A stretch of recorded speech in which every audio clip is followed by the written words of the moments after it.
اسی طرح قربانی کرنا، جانوروں کی قربانی کرنا، یہ ابراہیم علیہ السلام سے شروع کیا گیا، اور یہ حدیث کتب اہل سنت میں بھی ہے، کتب اہل تشیع میں بھی ہے کہ رسول پاک صلی اللہ علیہ وآلہ وسلم سے پوچھا گیا کہ ما هذه الضحایا یا رسول اللہ صلی اللہ علیہ وسلم، یہ قربانیاں کیا چیز ہیں؟ فرمایا سنت ابیکم ابراہیم، تمہارے باپ ابراہیم علیہ السلام کی سنت ہے جی۔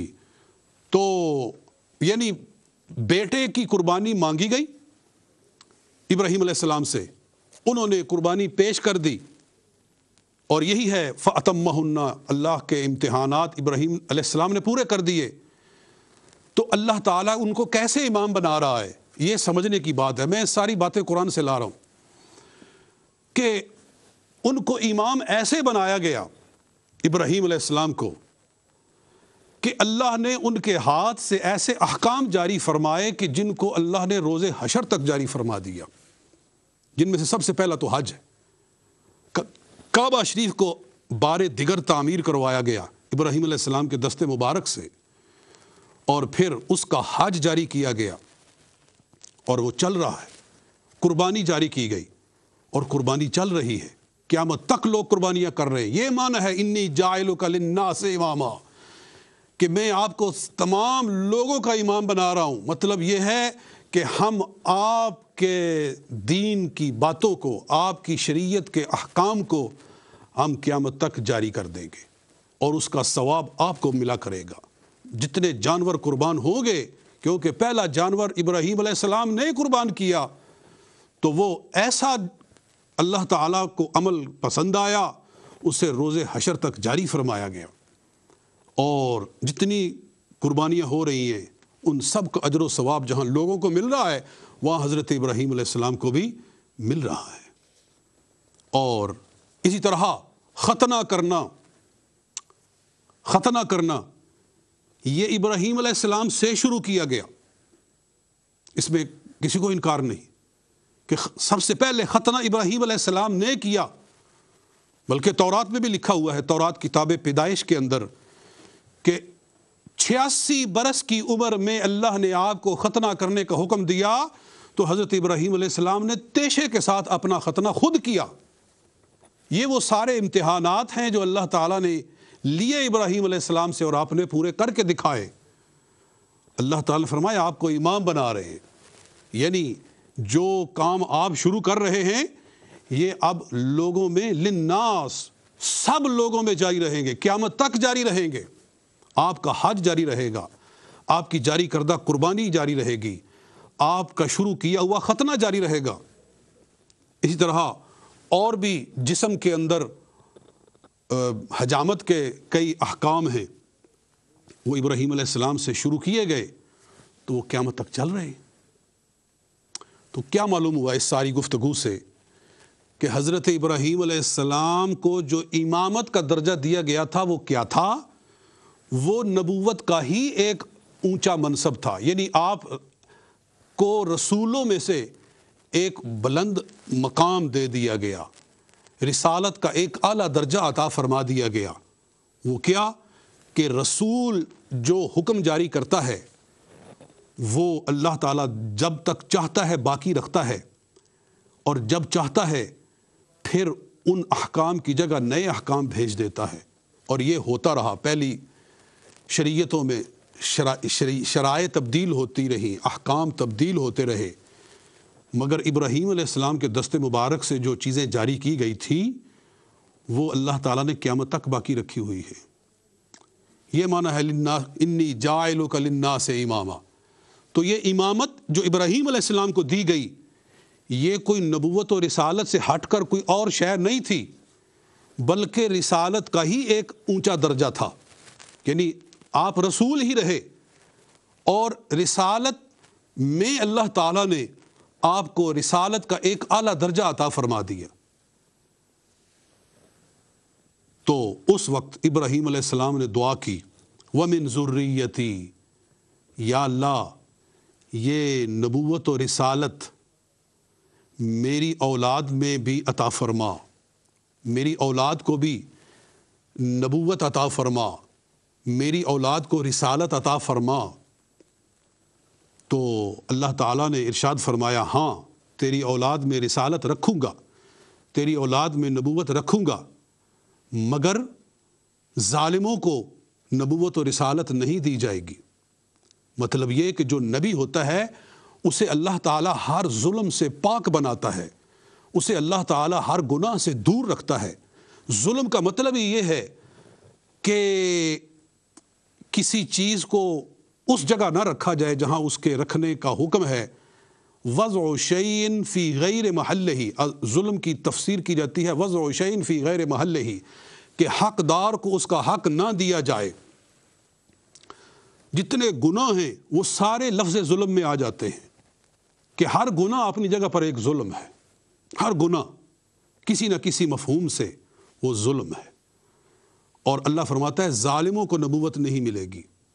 یہ آیہ مبارکہ انبیاء کے معصوم ہونے پر بھی دلالت کر رہی ہے، یعنی ہم جو انبیاء کو معصوم مانتے ہیں تو وہ کہاں سے ثابت ہے؟ قرآن پاک میں ویسے تو بہت ساری آیات ہیں، مگر یہ لا ینال عہد الظالمین کہ اللہ فرماتا ہے کہ میرا وعدہ ظالموں کو نہیں ملے گا، مطلب یہ ہے کہ نبوت اور رسالت کا منصب ظالموں کو نہیں ملے گا۔ اب میں آپ کے سامنے قرآن پاک رکھتا ہوں کہ وہ کون سی امامت تھی جو ابراہیم علیہ السلام کی ذریت میں رکھی گئی۔ یعنی ابراہیم علیہ السلام نے دعا فرمائی ومن ذریتی، یا اللہ میری اولاد میں امامت جاری فرما۔ اللہ تعالیٰ نے وہ جاری فرمائی اور اس کو قرآن میں بیان کر دیا۔ تو یہ قرآن پاک ہے۔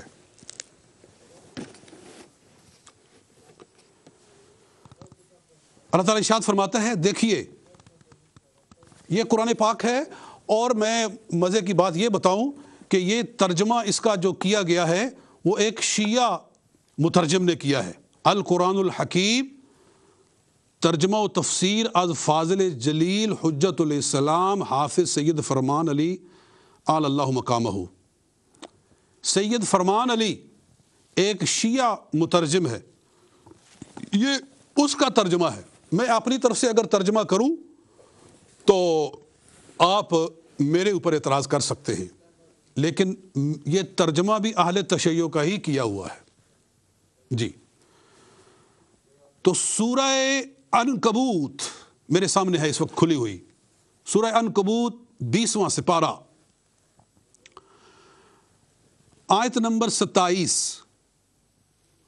وَوَهَبْنَا لَهُ إِسْحَاقَ وَيَعْقُوبَ، اور ہم نے حضرت ابراہیم علیہ السلام کو اسحاق علیہ السلام عطا کیے، یعنی اسحاق جیسا بیٹا نبی بیٹا عطا کیا، وَيَعْقُوب، اور یعقوب جیسا پوتا نبی پوتا عطا کیا، وَجَعَلْنَا فِي ذُرِّيَّتِهِ النُّبُوَّةَ وَالْكِتَابَ، اور ہم نے ابراہیم علیہ السلام کی ذریت میں نبوت اور کتاب رکھ دی۔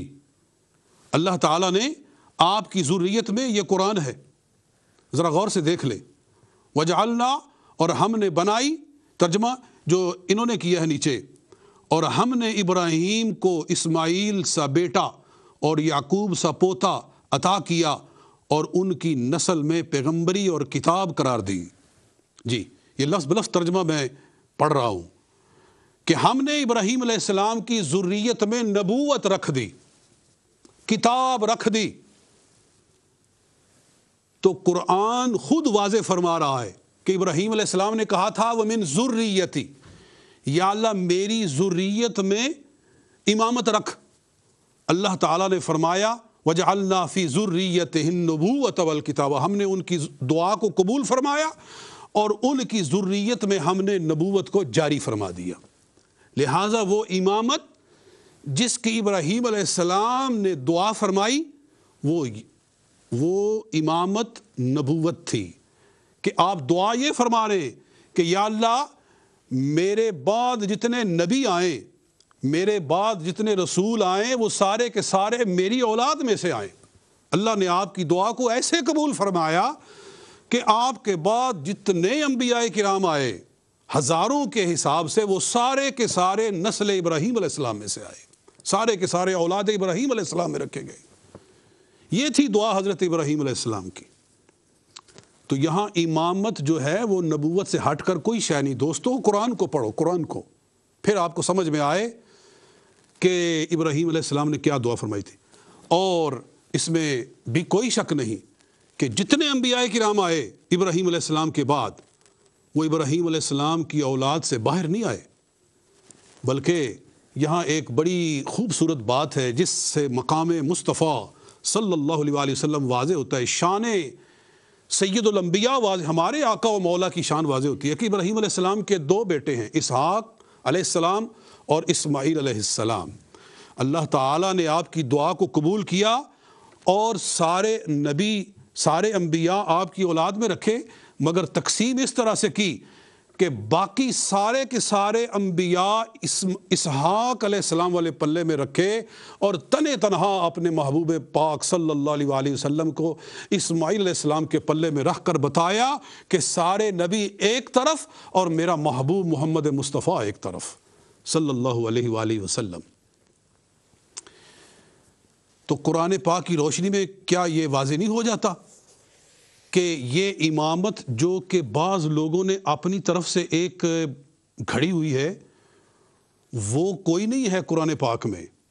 یہاں جو امامت ہے وہ نبوت ہی ہے بس۔ ایک اور آیت مبارکہ بھی آپ کے سامنے رکھتا ہوں، ذرا اس کو بھی پڑھ لیں۔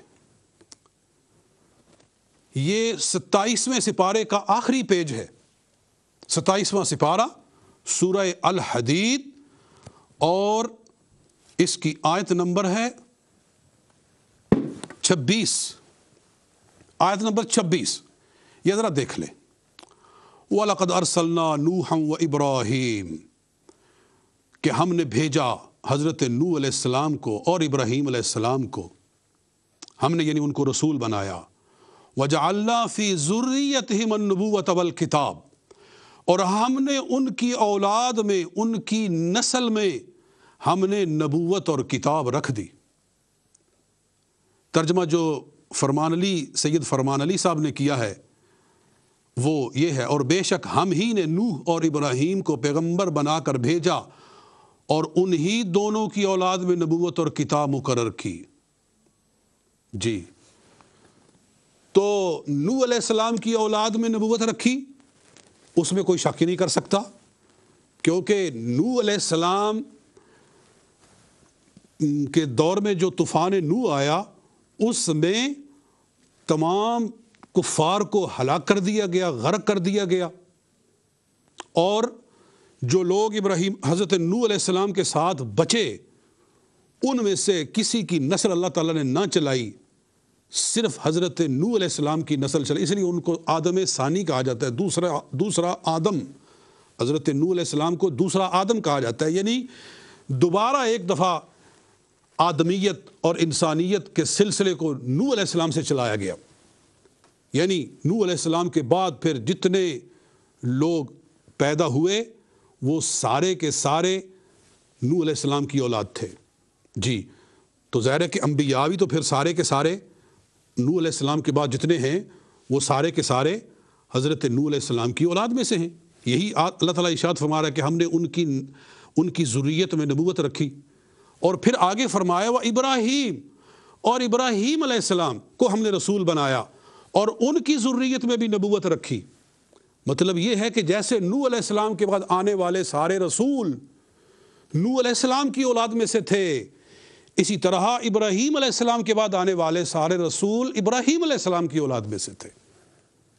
تو دو مقامات پر اللہ تعالیٰ واضح فرما رہا ہے کہ وہ امامت جو حضرت ابراہیم علیہ السلام نے اللہ تعالیٰ سے مانگی اپنی اولاد کے لیے، وہ کوئی اور امامت نہیں تھی جو کہ لوگوں نے اپنی طرف سے گھڑی ہوئی ہے، بلکہ اس سے مراد نبوت ہے۔ نبوت قرآن فرما رہا ہے، اور نبوت حضرت جناب محمد مصطفیٰ احمد مجتبیٰ صلی اللہ علیہ وآلہ وسلم پر ختم ہو گئی ہے۔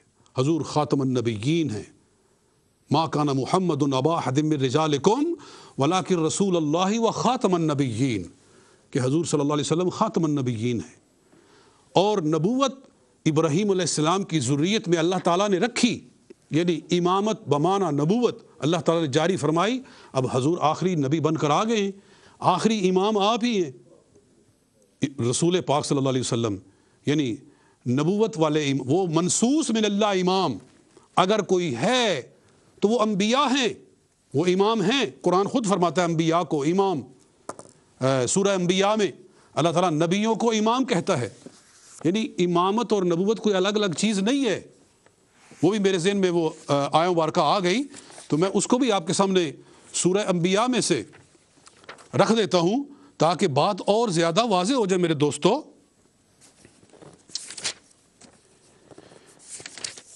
فرمایا اللہ تعالیٰ نے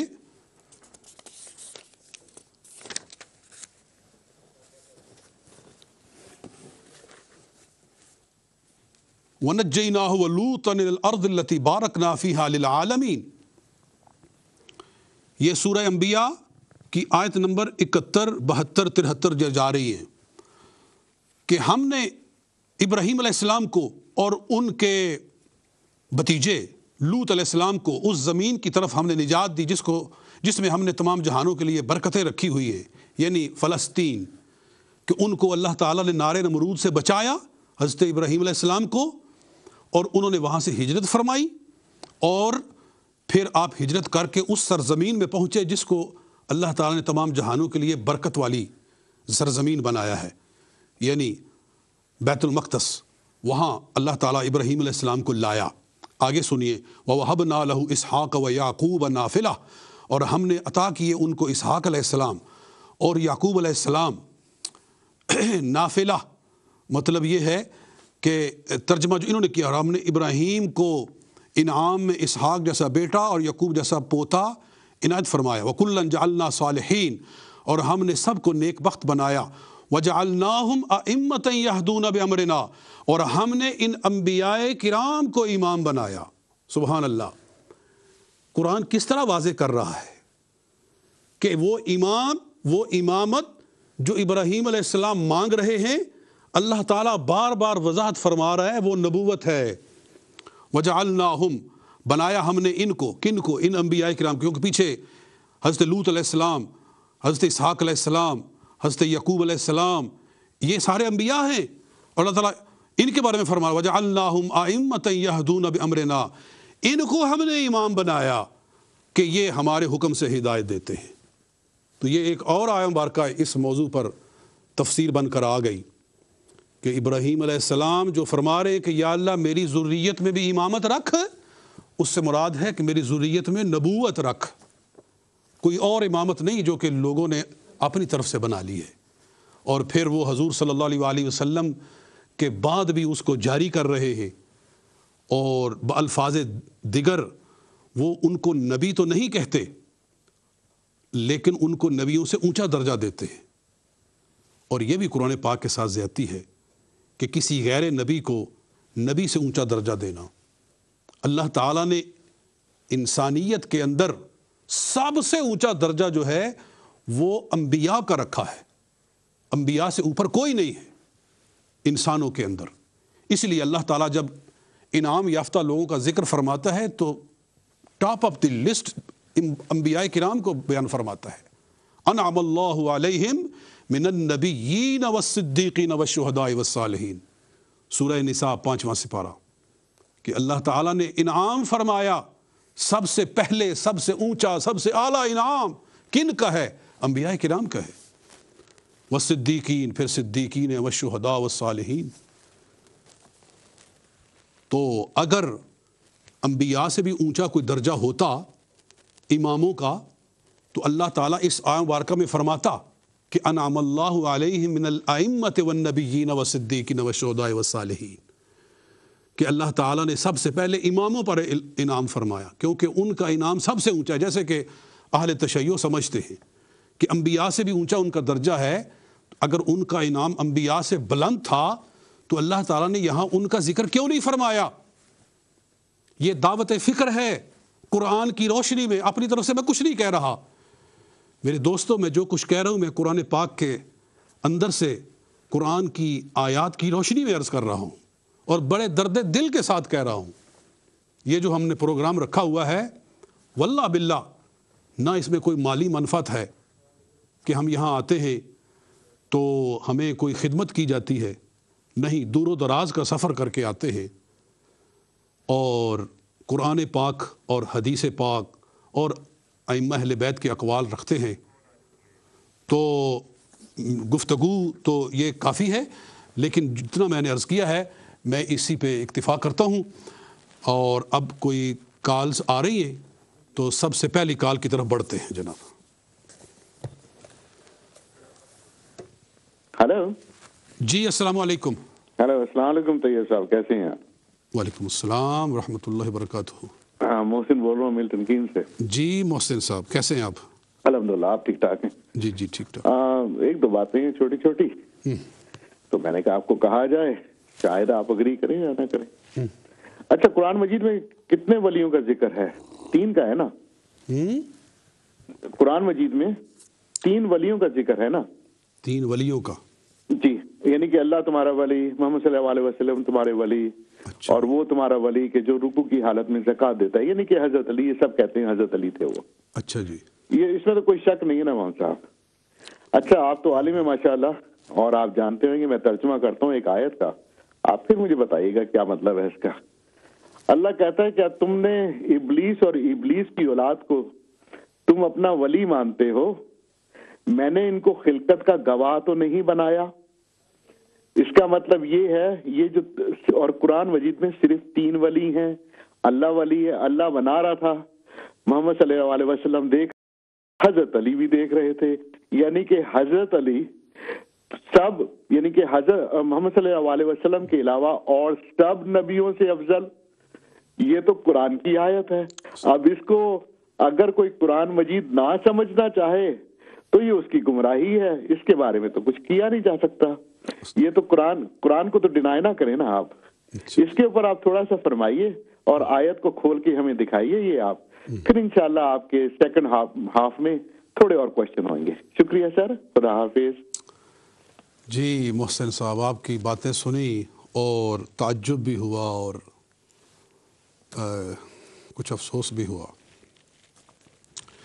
بہرحال ہر آدمی کو حق ہے، وہ اپنی رائے رکھتا ہے، اور جو بھی کال کرتا ہے ہم اس کی رائے کو سنتے ہیں، توجہ سے سنتے ہیں، اور کسی کے بارے میں کوئی ہم ناراضگی کا لفظ نہیں بولیں گے، کوئی کسی سے جھگڑا نہیں کریں گے، ساری بات سنیں گے، غور سے سنیں گے، اور پھر قرآن پاک کی روشنی میں اور میرے پاس جو ائمہ اہل بیت کے اقوال ہیں ان کی روشنی میں بات کریں گے. جی ہم بریک پر جاتے ہیں، بریک کا وقت ہے، بریک کے بعد آتے ہیں اور محسن صاحب کے سوال کا بھی جواب دیتے ہیں، اور اگر کوئی اور کالیں بھی آئیں تو ان کا بھی جواب دیں گے. تو بریک کا وقت ہوا جاتا ہے.